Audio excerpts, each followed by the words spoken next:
મિત્રો જય દાદા દ્વારકાધીશ, જય માં ભવાની. કેમ છો બધા? મજામાં? મિત્રો આજે આપણે વાત કરવી છે પસંદગી. પસંદગી એટલે શું? પસંદગી એટલે તમને ગમતું કોઈ પણ વસ્તુ ને તમે તમારા જીવનમાં પોતીકું બનાવવા માંગતા હોય અને એ ખૂબ ગમતું હોય અને એને તમે જ્યારે સર્વત્ર રીતે સ્વીકારો એને પસંદગી કહેવાય. પસંદગી જીવનની અંદર એવું છે મિત્રો કે માણસ કઈ રીતે પસંદગી કરે તો કે પોતાના જીવનની અંદર જે પોતાની બુદ્ધિ છે, પોતાની આવડત છે, પોતાના વિચારો છે, પોતાનો વ્યવહાર છે, આ સર્વત્ર જીવનની અંદર જે લક્ષણ છે ને એ મુજબ ઉપરથી માણસ પોતાની પસંદગી કરતો હોય છે. પસંદગી કરવી પોતાનો સ્વતંત્ર અધિકાર છે, પણ આપણે ઘણી વખત જુદી જુદી પસંદગી હોય છે. આપણી અલગ પસંદગી હોય છે, બીજાની અલગ પસંદગી હોય છે. અમુક વસ્તુ આપણને જોવી ગમતી નથી, એ વસ્તુ એના માટે ખૂબ અત્યંત પસંદગી પામેલું હોય. એનું કારણ શું? તો ભગવાને સૌ જુદા જુદા માણસો છે, જુદા જુદા એના ફેસ છે, જુદા જુદા બુદ્ધિ છે, એ પ્રમાણે એની પસંદગી હોય છે. જો જીવનની અંદર એવું હોત કે આપણને ગમે એ સૌને ગમે, તો પેલા તો એક જ વાત લ્યો કે જો એવું હોત તો કઈ રીતે કોઈની માંગ પૂરી થાત? કારણ કે મને ગમે તમને ગમે, તમને ગમે મને ગમે, તો પસંદગીના બદલામાં પેલા તો ઝઘડો થાત કે તારું નથી માને ગમે, હું નહીં તું લઈ જા. આવી રીતે આપણે જોયું છે જિંદગીમાં ઘણી વખત આવું આપણે ભૌતિક સાધનોમાં, મિલકતમાં, આવા બધામાં થતું હોય છે. પણ આ બધી જે પસંદગી જે છે ને એ જુદી જુદી છે ને એ જ મજા છે. અને કોઈ પણ ભગવાને કલાકૃતિથી પોતાની જે નિયમ મુજબ જે સર્જન કર્યું છે એ કોઈ પણ માણસ, પશુ, પંખી કોઈ પણ હોય તો બધાને સૌની પસંદગી મળે છે અને સૌ એનાથી ખુશ પણ રહે છે. એનું કારણ કે જેમ માણસની આવડત જુદી હોય છે, જેમ માણસની બુદ્ધિ અલગ હોય છે, જેમ વિચાર શક્તિ અલગ હોય છે, જેમ માણસની આચાર વિચાર અલગ હોય છે, આમ માણસની પસંદગી પણ અલગ અલગ હોય છે.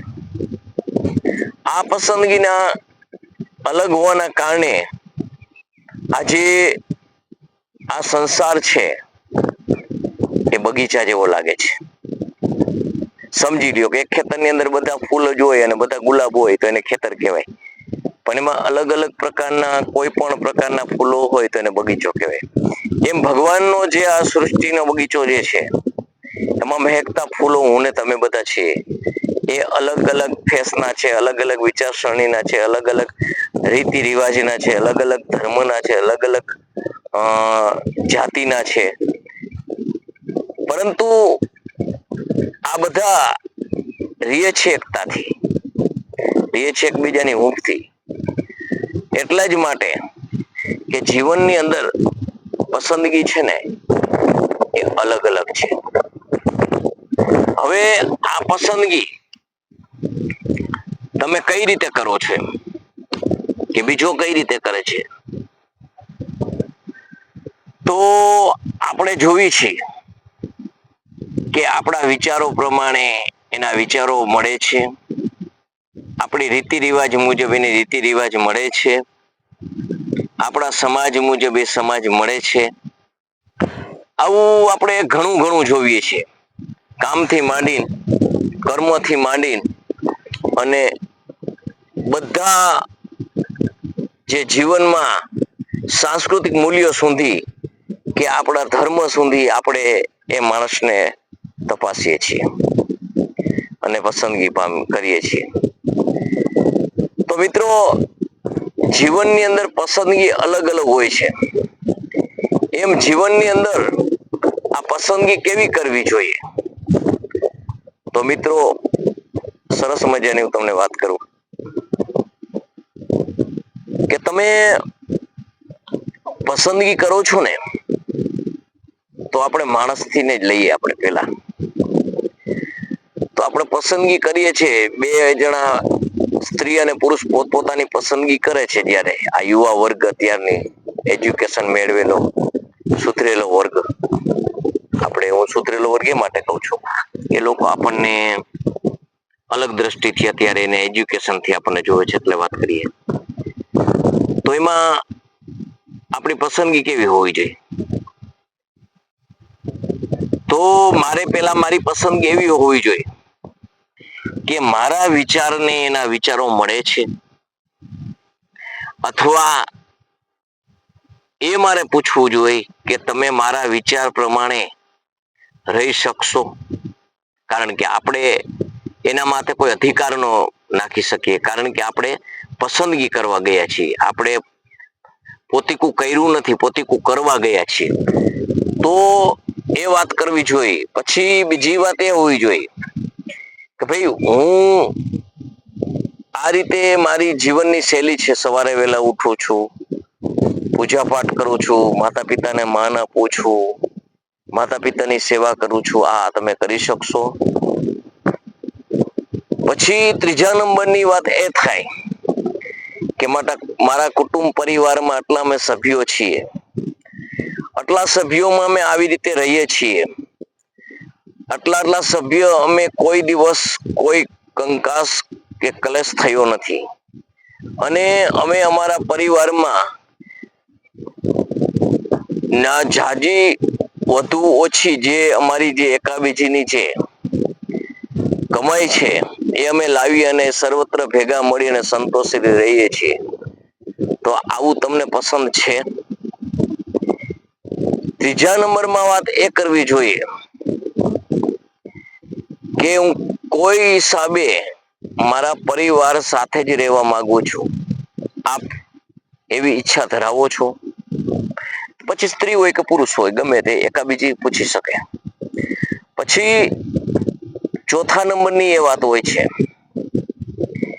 કે મારા વિચાર મેચિંગ ન થાય, કે તમારા વિચાર મેચિંગ ના થાય, તો એકાબીજી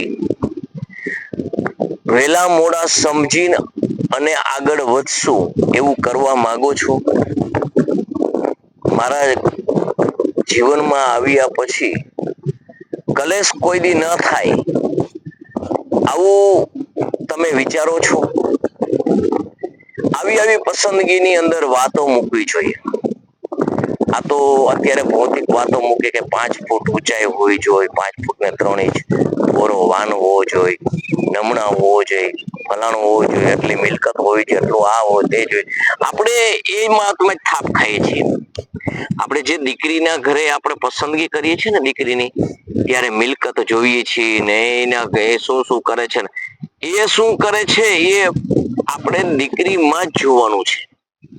એના પરિવાર માટે એની કમાઈ કેટલી કરે છે એ મહત્વનું નથી, પણ એ કઈ રીતે એનો વ્યવહાર છે, એનો સમાજમાં કેવો વ્યવહાર છે, સમાજમાં કેવી રીતે એ જીવે છે, સમાજમાં કેવી છાપ છે, એનું મોસાળ જોવે છે. આપણે મોસાળની પસંદગી કેમ મોસાળની પસંદગી? કારણ કે આપણે જાણીએ છીએ કે આપણે જે કન્યાને લાવી છીએ એ એના મોસાળનું લોહી છે, ત્યાંથી આવે છે. એટલે એ જો મોસાળ પણ ના સંસ્કારો પણ કન્યામાં આવી શકે, પુરુષમાં આવી શકે, તો આવી જીવનની અંદર આપણે પસંદગી કરવાની હોય છે. જ્યારે આપણે આવી ભૌતિક વસ્તુ આપણે જોવી છે, મિલકત જોવી છે, તો એ શું કામમાં આવવાની? આપણા માટે શું કામમાં આવવાની? આપણે એ વિચારવું જોઈએ. અને એના માથે મીટ માંડવી એક ભિખારી જેવી વૃત્તિ છે. સસરાના ઘરે સારું હોય તો એની અંદર કોઈ પણ તલભાર આશા રાખવીને એ પણ પાપ છે. કારણ કે એ એના કર્મથી મેળવ્યું છે, અને એ કેવા કર્મથી મેળવ્યું છે તો જે એના ઉપર જે અસર છે, જે અધિકાર છે એના પરિવારનો છે, આપણો નથી. એટલે જીવનની અંદર આવી લોભામણી લાલચી પસંદગી ન હોવી જોઈએ. પસંદગી આપણી શુદ્ધ અને શુદ્ધ હેતુથી હોવી જોઈએ. જીવનની અંદર મિત્રો આપણે ઘણી વાર એવું જોઈએ છીએ કે આપણે કહેવત છે ને કે જમાઈના ઘરે ઘોડા ને હાહુને હણહણાટ. એટલે આનો કહેવાનો મતલબ એક કે મિથ્યા જે આપણે અભિમાન કરીએ છીએ, મિથ્યા જે આપણે બાહે ડોર કરીએ છીએ, એ આપણે ક્યારે કરીએ છીએ કે આપણે પસંદગીમાં થાપ ખાઈએ છીએ, પસંદગીમાં આપણે નબળા છીએ. એટલે કોઈ પણ જે આપણે કેવા છીએ, આપણી કૃતિ કેવી છે, આપણું કાર્ય કેવું છે, એ પ્રમાણે જીવનની અંદર આપણે પસંદગી કરવી જોઈએ.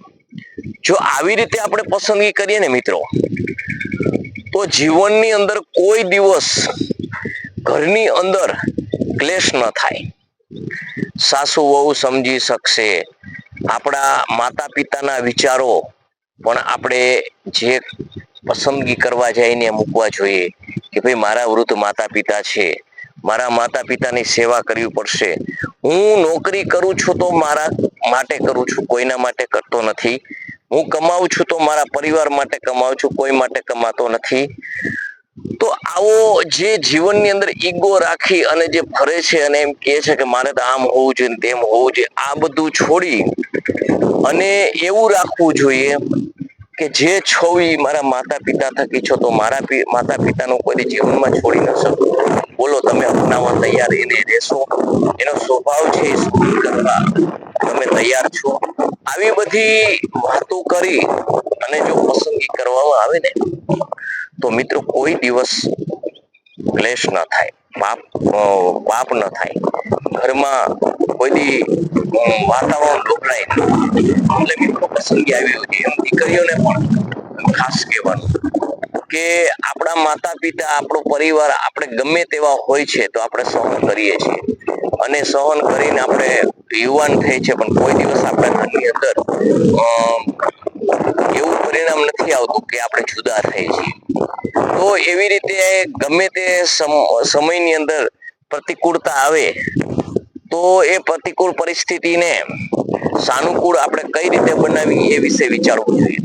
પરંતુ આવી બધી જે પાયાની વાતો જો જીવનની અંદર હોય ને, અને આવી વાતો આપણા જીવનમાં લાવ્યા હોય ને, અને એકા બીજી કઈને ઓલું કર્યું હોય ને, આપણે આગળ વધ્યા હોય ને, તો આ પસંદગી યોગ્ય છે.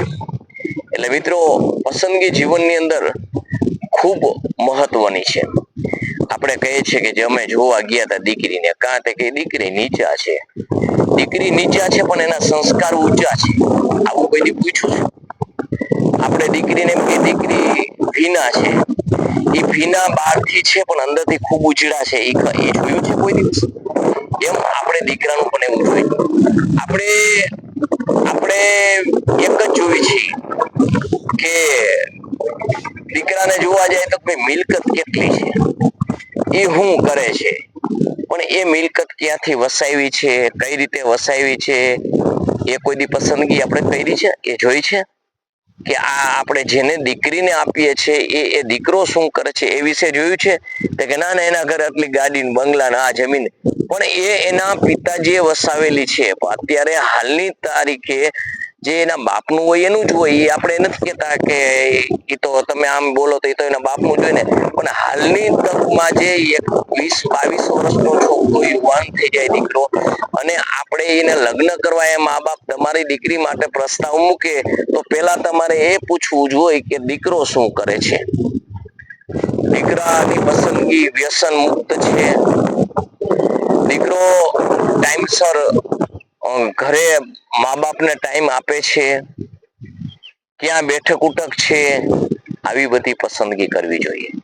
આપણે જીવનની અંદર આજ પસંદગીની અંદર જ્યારે થાપ ખાઈએ છીએ ને ત્યારે આપણા ઘરે ક્લેશ થાય છે, છૂટાછેડા થાય છે, આપણે તકલીફમાં મુકાઈએ છીએ અને આપણે સર્વત્ર બહુ ખૂબ સારું હોય અને આપણું કોઈ સારું સગું હોય પણ એ આપણા જેમ ભૌતિક કેપેબલ ન હોય એટલે આપણે છોડી દઈએ છીએ.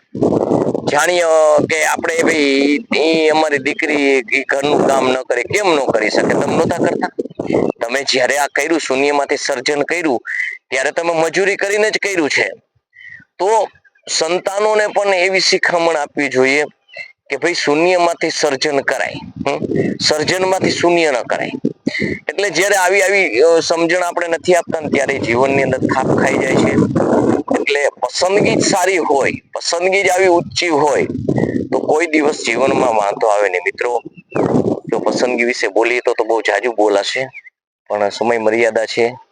તો તમને આ વિડીયો કેવો લાગ્યો? લાઈક કરજો, શેર કરજો, સબસ્ક્રાઈબ કરજો. અને કાલે આપણે મળી શક્યા નથી કારણ કે કાલે એક બહુ મોડું થઈ ગયું હતું ને કામમાં અટવાઈ ગયો હતો. જય માતાજી, જય દાદા દ્વારકાધીશ, જય માં ભવાની.